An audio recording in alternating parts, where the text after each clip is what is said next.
Thanks, Fran. Really look forward to talking to everyone about this. And I thought a good way to start was to let people see what the McAfee Knob looked like after our first snowstorm. We have a club member by the name of Tim Lewis, who's an ultramarathoner. And he was up there all by himself after the snow. And he posted this wonderful short video of what it's like to be on top of McAfee Knob when it's 24 degrees and you're there all by yourself.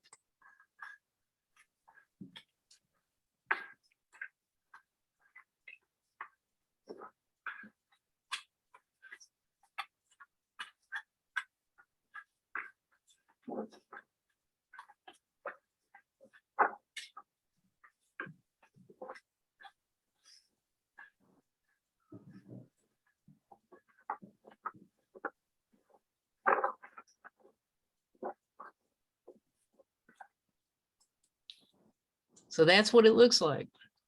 And this is the same picture of McAfee Knob. That's kind of the theme for my slideshow. For those of you that are not familiar with the area, this is McAfee jutting out, and it's on the Appalachian Trail. And this ridge line is the Appalachian Trail. And here's Tinker Cliffs, which is about 6 miles away. And that's the second part of the Triple Crown. And if you went and hiked in the opposite direction, about 13 miles, you'd get to the Dragon's Tooth, which is the third piece of the Triple Crown. You've already seen Tim's video. So when we look at the history of the McAfee Knob section, I thought it would be fun to look at the really old history of it. And the peaks are all made of Silurian sandstone that was laid down over 400 million years ago. And it was on the bed of a seafloor. And then about 100 million years ago, it was all crumpled up and became the mountain range that we know and love, although the mountain range, when it was first formed, rivaled the Himalayas in size. And of course, it has worn down and gifted us with beautiful beaches on the East Coast. So you can see McAfee and Tinker Cliffs and Dragon's Tooth here. If you know the area, this is Sinking Creek Mountain. This is Fort Lewis Mountain right here, and Salem and the Roanoke Valley are here. Dragon's Tooth has a very distinctive look about it. The tooth sticks out both on the side here and up in the air. Then you cross the Catawba Valley and come to McAfee Knob. And then if you keep walking, you get to Tinker Cliffs. And of course, this is Tinker Mountain, and Daleville's down in here. So that's what it all looks like. Now, of course, what it looks like on the ground is a little bit different. Those are the three places that people want to go hiking: the Tooth, the Knob, and the Cliffs. We aren't the first human beings to enjoy it. There were probably people here 10,000 years ago. Certainly by the time the Europeans arrived in the 17th century, there were people living in this area. Right on the Roanoke River in Salem, about a mile from my house on the Greenway, the Totara, there was a village there. These were people that spoke a Siouan language. They were related to the Saponi and the Occaneechi. They lived in Western Virginia and North Carolina, and they had been chased down here by the Iroquois. When the Europeans arrived, they ended up going back up north again to upstate New York, and the Totara were adopted by the Cayugas in the Ithaca, New York area, which was strange for me when I researched this because I went to college up there. So I kind of feel like I'm following them around. The first European that we know to have settled here was James McAfee, who bought land here in 1740, 300 acres at the northern base of McAfee Knob. And this is McAfee, a picture of it that you can see right here. At that time, it was in Augusta County. He was from Ulster. He came over to America through Pennsylvania, as so many people did. His original home became a fort so that other settlers in the area would go there when they were attacked by Native Americans. And in fact, it was severely damaged in 1764 after the French and Indian War. His sons went off to Kentucky via the Cumberland Gap in the 1770s, but he stayed here and died on Catawba Creek in 1785. I was told by Alice Brickey Bryant, who is on this call, that the McAfees sold land to the Brickey family in the mid-1760s, and that one of the Brickey women married a McAfee boy and went with him to Kentucky. Other family members are buried at the Catawba Cemetery that's off to the left in this picture, and the Brickeys still own land between McAfee Knob and Tinker Cliffs. Well, it was always a popular place. This is probably taken around 1910. And I asked, it's in our archives, and I interviewed a fellow named Fuller Robinson, who's a dentist in Roanoke. He's 94 years old now, and he climbed McAfee Knob in the 1930s. And he told me that his dad told him that he used to climb it around the turn of the century. And the big problem was where to park your horse and buggy because it was so crowded. So the parking problem at McAfee Knob is not a new one. Well, let's look at the trail history, the Appalachian Trail and McAfee and Tinker Cliffs. The trail was the brainchild of an architect named Benton Mackay, who wrote an article in 1921 about the Appalachian Trail as a vision for a refuge from the over-urbanization of the East Coast. And the idea caught on. In 1925, the Appalachian Trail Conference was founded with the mission of completing that trail. And the first section was built in New York near the Hudson River in 1927. Starting in 1931, Myron Avery became the chair of the Appalachian Trail Conservancy and the Potomac Appalachian Trail Club. This is his picture on the right. He was from Maine. He was a lawyer, worked for the US Navy in Washington, D.C., and he was a pretty tough guy, and he was a tough taskmaster. He used this measuring wheel to measure pretty much the entire Appalachian Trail. And he's the fellow that was the Johnny Appleseed that founded trail clubs all up and down, literally from Maine to Georgia, to build and maintain the Appalachian Trail. And here in our area, it was 3 hiking clubs that pulled together in late 1932 to form the Roanoke Appalachian Trail Club, which is an independent 501c3. And it was people from Roanoke College, Hollins College, and a group called the Nomads that we'll talk about a little bit more. These were the founders of the Roanoke Appalachian Trail Club. November 13th, 1932, they went for a hike. Then they had dinner at the home of Donald and Betsy Gates. This is Donald Gates. He's a chemistry professor at Roanoke College, and he became the president of the RATC. Grace Chevreau next to him became the membership chair. Then Grace Pownell was the vice president. Larry Pownell, her husband, was the treasurer. This fellow, E.B. Coxwell, was the secretary. And then David Dick is the trail supervisor. And he's going to become one of the most important characters in the location and building of the trail. John McGinnis was a member of his trail committee.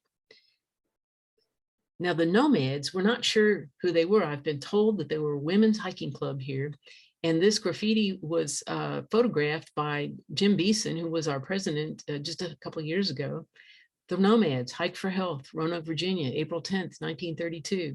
We don't know for sure who they were. If you know, please contact me. But we think, based on who the founders were, that Virginia Caldwell, Betsy Gates, Sarah Mosier, Grace Chevreau, and May Pond may have been members of the Nomads. So the plan, originally from Avery's viewpoint, was to, I know this isn't a very good map, but if you just think of this little blob right here is the city of Roanoke. The trail was going to follow what is pretty much the line of the current Blue Ridge Parkway, and it would have run east of Roanoke. Okay, and it would have actually dropped down and gone through Vinton, and it was marked and measured, but it was never built that way because people in our club said, no, you need to get this thing over on Tinker Cliffs and get it near McAfee Knob. And this is David Dick and John McGinnis, who were doing the scouting. They took Myron Avery up there, and he said, yeah, he loved a hard hike. And so he was captivated by it.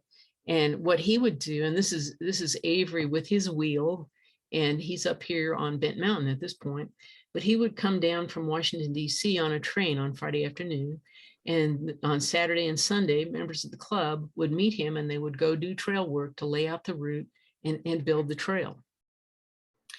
Well, the most exciting thing I've found so far in our archives, which were buried until very recently in various people's basements and attics and barns, was what looked like just about a 13-inch square piece of blank paper folded over.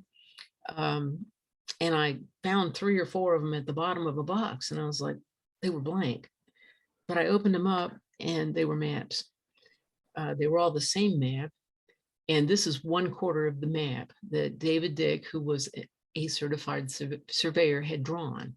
And I'm showing you this part because it's coming down from the Blue Ridge Parkway, into the Daleville area, up Tinker Mountain, over to Tinker Cliffs, past McAfee, and then it dropped down into Mason's Cove and across Fort Lewis Mountain, coming down through Glenver, where I-81 is now, up Poor Mountain, and then down at what he called Bent Mountain Falls. We probably would have called it Bottom Creek Falls, to Adney Gap, which is where the Blue Ridge Parkway runs.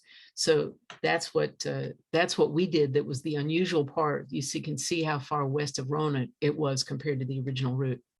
This is the whole map, and it goes all the way down to the North Carolina border, and then pops back up into Virginia again, and follows the New River to around Galax. And our club members were involved in the mapping and building and marking of the trail for that whole section.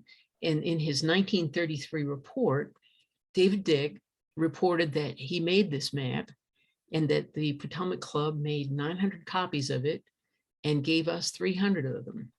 And they were to be sold to make money for the club. And as far as I know, we've got the only surviving ones. And certainly this is not published in any of the official histories of the Appalachian Trail. But as soon as they built it, they realized that there were some problems with it, and really spent decades after that doing something to fix those problems. First, starting with a 170-mile relocation that will add Dragon's Tooth, the third peak of the Triple Crown. As the 1950 AT guide stated, with the improvement of old roads, the building of fire roads, the parkway, this section obviously became unsatisfactory as even a necessary connecting link of a through trail. So really the idea had been discussed since 1940. The superintendent of Jefferson National Forest came to the RATC's annual meeting and said, I will work with you in 1940 to move the trail west, put it on more protected and more scenic land in the Jefferson National Forest. And that might have happened, except that World War II started and the volunteers disappeared for the most part. So many of them got drafted. There weren't enough people to do trail work. And so it wasn't until a new generation of leaders came in at the end of the 1940s that the relocation began. And the people who led it were members of two couples, the Campbells and the Dentons. So you had Jim Denton and Molly Denton. Both of them were presidents of our RATC in the 40s and 50s.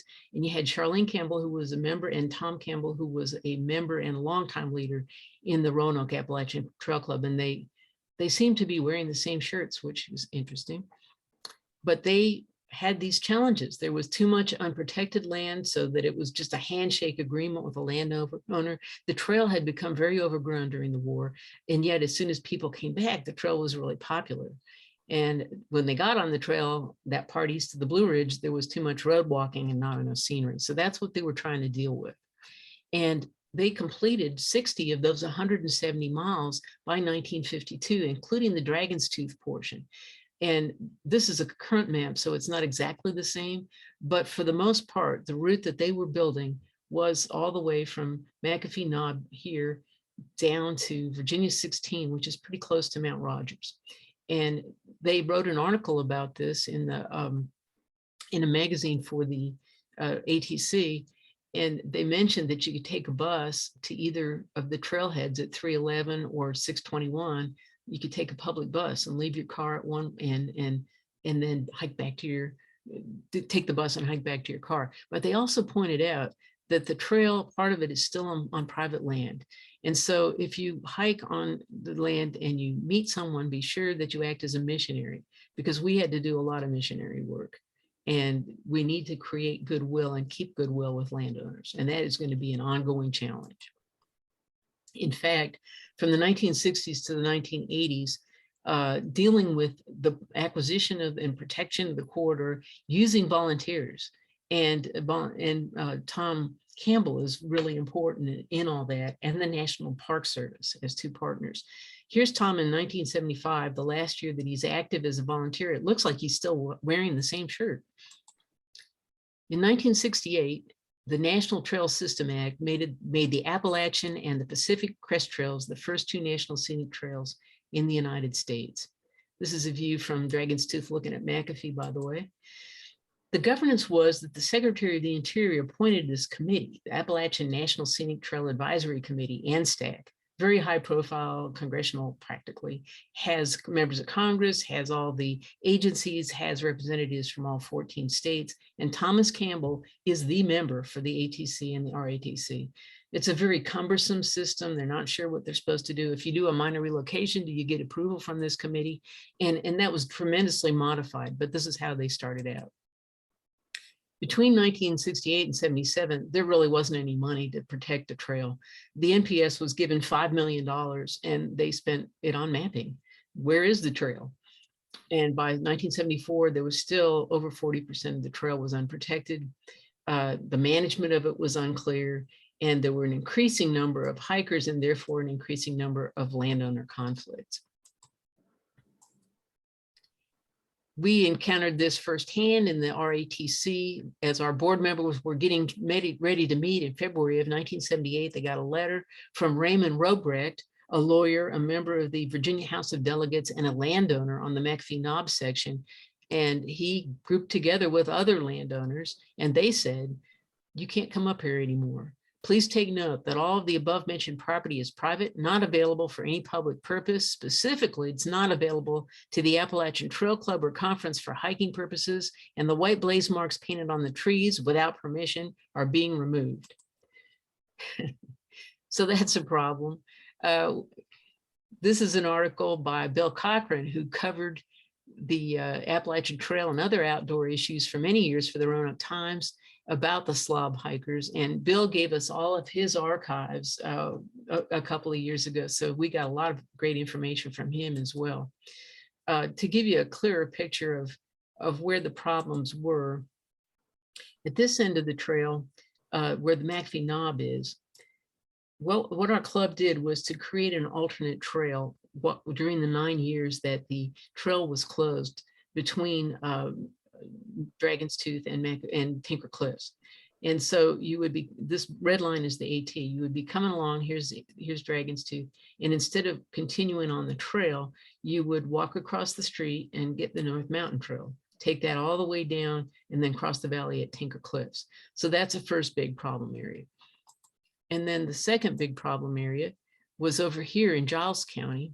And for those of you familiar with the trail, it runs along Peters Mountain, comes down Pine Swamp, very much how it looks today, Warspur Shelter. And Big Pond is where there used to be a fire tower. Now there's Kelly's Knob. And today the trail comes right across to Sinking Creek Mountain. But in those days, it went all the way over to Newport and then up Sinking Creek Mountain. So it's a huge detour. And the reason is because they can't get permission to cross this private land. That's in 1981. Well, in 1978, the Congress passed an act, National Parks and Recreation Act, that gave a lot of money, $90 million, to protect that 850 miles that were not protected. And the Park Service is in the lead. The ATC is very involved. RATC volunteers, state and county officials, the U.S. Forest Service, and particularly for us, it's focused on McAfee Knob and Sinking Creek Valley. The first thing down here that the ATC did, they wanted to figure out, is it worth the trouble to try to buy that land from those hostile landowners from McAfee to Tinker Cliffs? These are exactly the people who kept it closed for 9 years. And they sent a guy named Bob Pradman down to take a look at it. And this was his report. I have bad news. McAfee is beautiful. And you can see, you know, this is Peaks of Otter. I mean, you can see, if you look the other way, you can see to West Virginia. It's an incredible spot. And so they decided we had to get it. Kate Middlefelt, who was a thru hiker, wrote a wonderful book called Tangled Roots about the history of all this land acquisition. And she notes that at no other point in the history of the National Park Service did the agency rely so heavily upon the knowledge and skills of highly motivated citizens to help facilitate such a complex land acquisition. And that is really true. In the case of the land in Sinking Creek Valley and along the McAfee Knob section, the letters that went out to the landowners were under the signature of the Roanoke Appalachian Trail Club president. We know because we have those letters. Then there was a little card for every landowner that told about interactions with them and what happened. And here's an example of one in near Newport, the Persingers. I called Mrs. Persinger to make an appointment to discuss the planning of the alternative proposal. She said she does not want it on her property. She will petition to have it off her property. She said she does not want to be bothered by anyone again about it by mail, phone, or visit. She said she will get a shotgun after anyone who comes out to bother her about the trail. She said she was going to get a list of the landowners and contact them and get them to oppose the location of the trail. And it goes on, but this gives you the flavor of her thoughts about that. The newspapers covered the story pretty often. They tried to reroute it into Craig County without consulting the people in Craig County. That did not go over. Newport blocked one of the relocation plans, and the state legislature actually introduced a bill that was probably unconstitutional that would have required the Park Service to get the permission of the Virginia State Legislature before they could use the right of federal eminent domain, which, by the way, they didn't use here. But that was not a friendly situation. We'll call your attention to this quote. "We are trying to find a route with all willing sellers. It would be ideal if we could find a place where everyone's happy, but I don't think that will happen." Karen Wade. She was the National Park Service lead on this land acquisition for the southern half of the Appalachian Trail. And she went on to a very distinguished career in the National Park Service. This is a picture of her as a young woman. She became the superintendent of the Great Smoky Mountains National Park.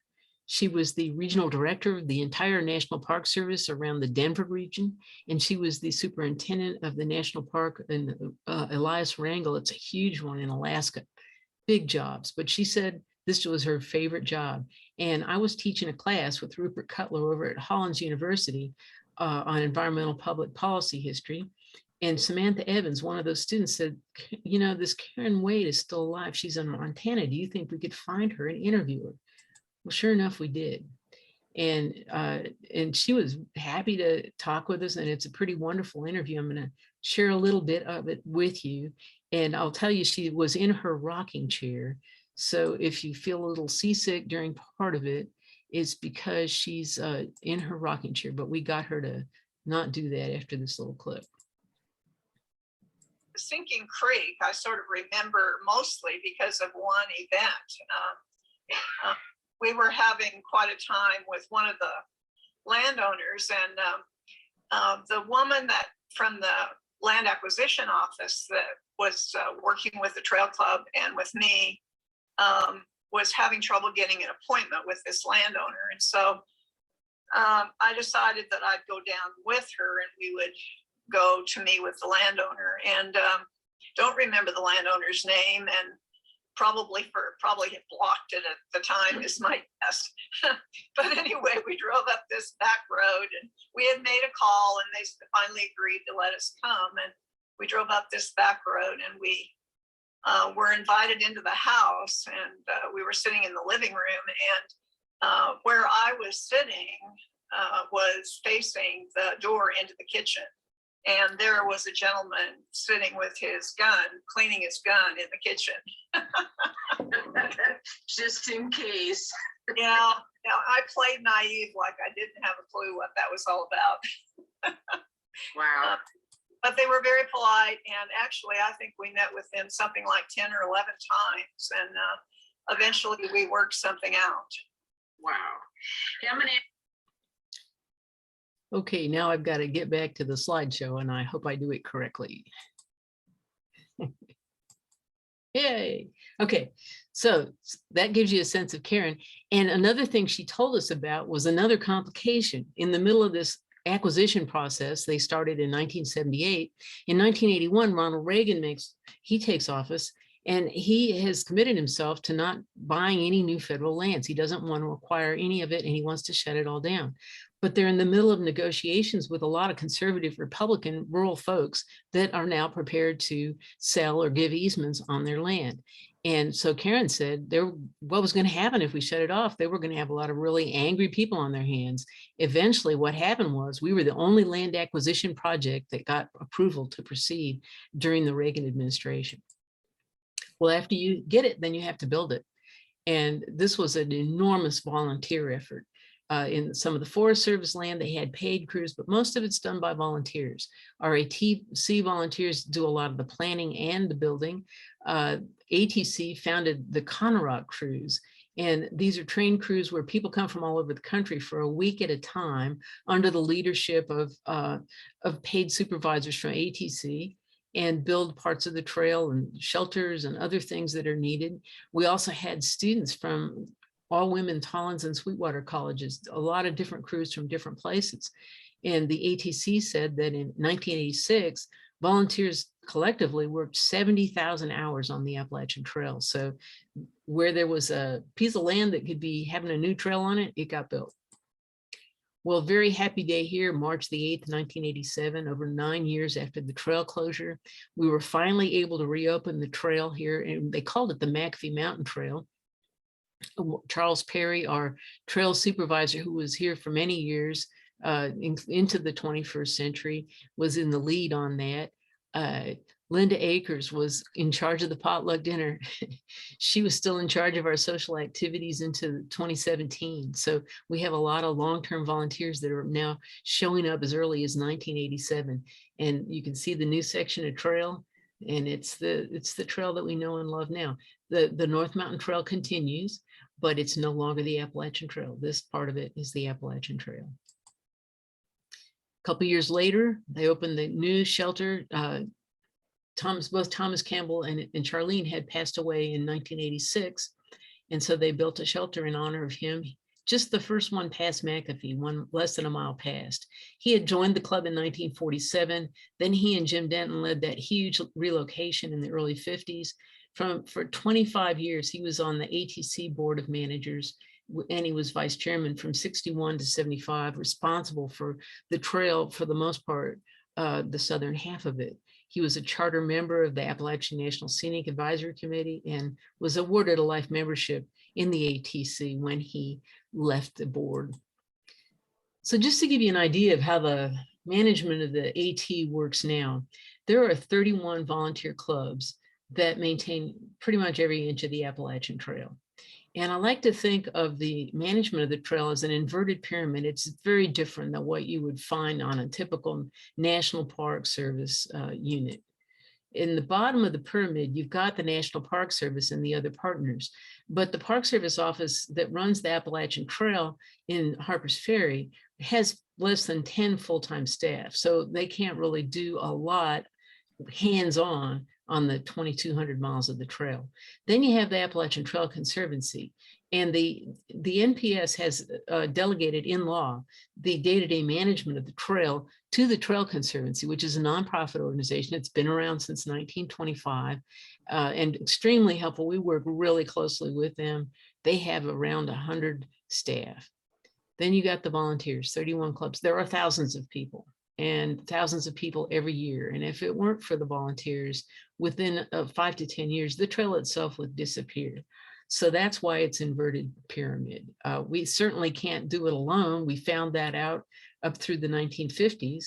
We need the protection, we need the expertise, we need the support, but the work is best done and most joyfully done at the local level. Our club section starts at Black Horse Gap, and it's been that way since 1932. It's gotten smaller. It only goes down to Crandon, so it's south of Pearisburg, and it's got a little gap in here that's maintained by the Outdoor Club of Virginia Tech. What's happened in the 21st century, the trail is in danger of being loved to death, especially this Triple Crown section. This graph shows you the counts taken by paid ridge runners of the Appalachian Trail Conservancy in 3 locations, 3 different ridge runners from 2011 to 2015. So the blue is north of us at Ty River. The red is south of us at Mount Rogers. The green is Catawba. That's the McAfee Knob section of the trail. And you can see that in 2011, we had fewer visitors counted than the others, and we weren't that different than them. But by 2015, there's been an explosion. We would attribute it primarily to social media, that there were a lot of blogs written, that the area was named the Triple Crown. We didn't call it that. A meetup leader from the Washington, D.C. area did. And then a very popular blog wrote about it. And that kind of exploded then with user groups of 30,000 people and more devoted to Appalachian Trail section hiking. They all call it the Triple Crown. So we didn't name it, but we manage it and we own it. And so it's in danger of being loved to death. Well, what does that mean? This is some of course, what we've seen. a lot of traffic, overcrowding, trash, illegal campfires, illegal campsites, and you know, you name it, and it's going on. Well, there's been a tremendous response, and I think it's been successful in many ways. Our club members have rebuilt the entire section. It gets eroded when it gets that much use. They've rebuilt the entire section from the parking lot to the knob and beyond. We've built a lot of new steps on the Dragons, Truth, and Andy Lane trails. We've formed the McAfee Knob Task Force, which is volunteers that are trained. We get a 1 day of training, and then you go out 1 day a month and go to one of the 3 viewpoints and patrol it and help people not get lost, to carry out trash. And that's a really collaborative effort of the ATC and the Park Service and the County Fire and Rescue. We all work together on it. ATC, with their Ridge Runner, has lengthened that to a full 40-hour work week, and the season now starts April 1st and ends at the end of October. So it's a longer work week, and it's got more hours in it. So there's more eyes on the trail. The Park Service did a really wonderful thing when they added a ranger who can write tickets for violations. There was never enforcement here. This is Brian Wilson. He's a terrific guy. Right here, he's helping to train the new McAfee Knob Task Force last fall. And the Park Service has also launched a 3-year visitor use management study, strategic study of this section. And they'll actually be having public meetings here in the Roanoke Valley in the spring of 2022. You'll be hearing about that soon because they'll happen in March. The U.S. Forest Service helps train the task force. They participate in the VUM study. So they're also important partners for us.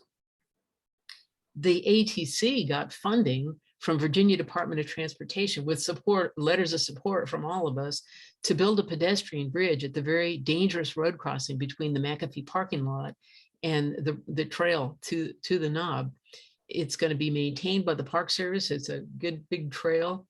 It's slated to be finished in 2023. We're actually a year ahead of schedule. It could be as late as 2024. And we've been working with them on it for about 3 years already. The planning life cycle on projects like this is really long. At the same time, the National Park Service is planning parking lot improvements. It doesn't look good like this. We're hoping it'll be much improved in the future. So what can you do? One thing you can do is go to Meetup. If you're not a member, become a member of Meetup, which is free, and then join our Meetup group, Roanoke Appalachian Trail Club. It's free. We list all of our hikes and work hikes there and all of our social activities. So that's a great way to find out what we're doing. And if you haven't hiked the section, I noticed we're doing a hike to McAfee Knob tomorrow. You can do that. You can join the club, get on our website. It's easy to join or renew. You can do it all online or get the address and send a check-in. You can join the McAfee Knob Task Force. That's got a separate meetup group. We'll no doubt do a training this spring. And if you want to sign up, you can sign up now to get notified about that. You can help us monitor our boundaries. And if you're good with a map and compass, and you could be a conservation volunteer. So if you're interested in that aspect, contact us. You can donate. We have no staff and no buildings. All of the money that we get goes to support the trail. So we'd be happy to accept a donation. You can do that on our website. And please, when you're hiking our section, be sure to leave no trace while you enjoy the Appalachian Trail. Well, this is a picture from Tinker Cliffs of me and some buddies hiking. We're taking a break. It's our feet. We're looking right at McAfee Knob. If we had looked a little bit to the right, we probably could see Tinker Cliffs on this clear day. But I am going to let the last word about this subject go to Karen Wade.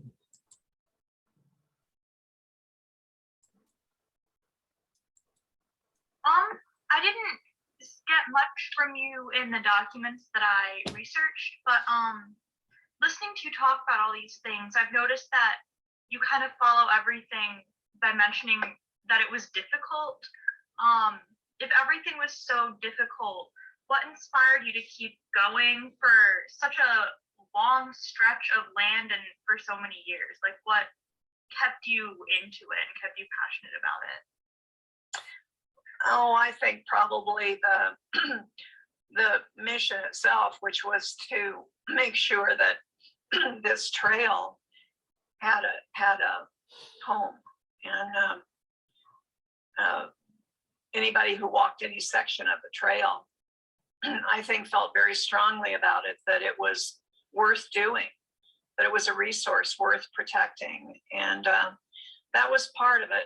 But then a lot of it was just the enthusiasm of the volunteer community. They really believed in what we were doing, and they looked to us to do it. And so how could you walk away, you know? And we thought it was going to take us something like 4 or 5 years, and it took us something like 30 years. So that gives you some idea of how much real commitment there was, because it would never have gone on that long if you didn't have everybody committed totally to it. What was it like to meet and work with so many diverse people that all have the same passion as you? Like, what was that like to just meet so many people and share that? That was, again, I would say that was what made it the best job I ever had in the Park Service, was that diversity. Okay, well, that's all we've got to say about it. And we thank everyone for hanging in there. And I noticed there's still some people on here, so if they want to ask a question, I'd be willing to answer it.